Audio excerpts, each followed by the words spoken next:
کسی زمانے میں یہ بھی انسان کا معبود ہے۔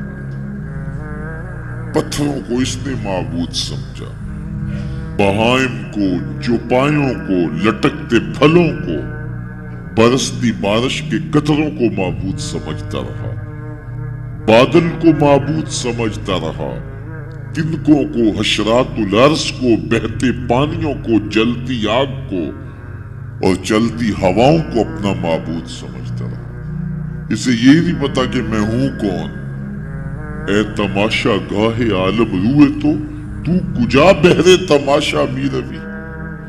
دنیا تجھے ڈھونڈنے نکلی ہے، تو کس کی تلاش میں ہے؟ یہ اشرف المخلوقات ہو کے، مقصود کائنات ہو کے، یہ اس کائنات کا دل اور کلیجہ ہو کے، حشرات الارض کو، سانپوں کو، بچھوؤں کو اپنا معبود سمجھ رہا ہے۔ یہ تو میرے حضور نے بتایا، یہ تیرے معبود نہیں ہیں، تیری دہلیز کے نوکر ہیں۔ ان درختوں کو پوچھتا ہے، یہ تو تجھے چھاؤں فراہم کرنے کے لیے، آکسیجن دینے کے لیے، تیرے ایندھن کے کام آنے کے لیے، تیرے ذوق نظر کی تسکین کے لیے، تجھے پھل فراہم کرنے کے لیے پیدا کیے گئے۔ ان جانوروں کو پوچھتا ہے، یہ تو تیری سواری کے لیے، بار برداری کے لیے، تجھے دودھ اور گوشت کی ضروریات فراہم کرنے کے لیے پیدا کیے گئے۔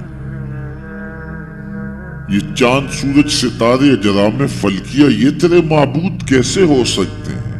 یہ تو تیری راہوں میں روشنی اجالنے کے لیے پیدا کیے گئے۔ نہیں تو دیکھ، یہ انگلی اٹھتی ہے اور چاند ٹکڑے ہو کے قدموں میں آتا ہے، سورج پلٹ کے اثر کے وقت پہ آتا ہے، او سڑیاں کھجوراں اگا جاندہ ہے، او پتھراں نو کل میں پڑا جاندہ۔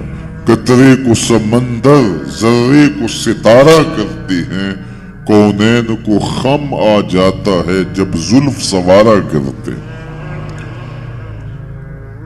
اب انسان کی آنکھ کھلی کہ میں کون ہوں، کہ یہ پوری کائنات۔ درختوں کو پوچھتا ہے، جا میں نہیں، تو ہی کہہ دے تمہیں اللہ کا رسول بلا رہا ہے۔ اللہ اکبر۔ درخت شاخوں کے بل اپنے آپ کو گھسیٹتے ہوئے سلامی دینے حاضر ہو جاتے۔ حضرت یعلا بن مرہ کہتے ہیں کہ ایک سفر سے واپسی تھی، راستے میں قیام ہوا تو حضور استراحت فرمانے لگے، تو میں حضور کے پہرے کے لیے کھڑا ہو گیا۔